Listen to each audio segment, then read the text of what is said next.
श्री स्वामी समर्थ. हा संदेश खास तुमच्यासाठी.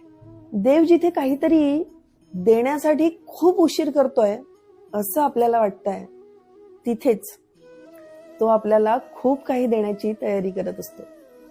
बघा, प्रारब्धना कधीही कुणाला चुकलेलं नाही. प्रभू श्रीरामचंद्रांनाही 14 वर्ष वनवास भोगावाच लागला की. मग आपण तर मनुष्य आहोत, आपल्याला कसं चुकणार? आयुष्यात खूप कठीण काळ सुरू असेल ना, तर एकच विचार करायचा, सध्या आपल्या वनवासाचा काळ आहे, म्हणून ही कष्ट भोगावी लागत आहे. एकदा काय वनवास संपला की आपण राज्यच करणार आहोत. परत सुखाचे दिवस येणारच आहेत.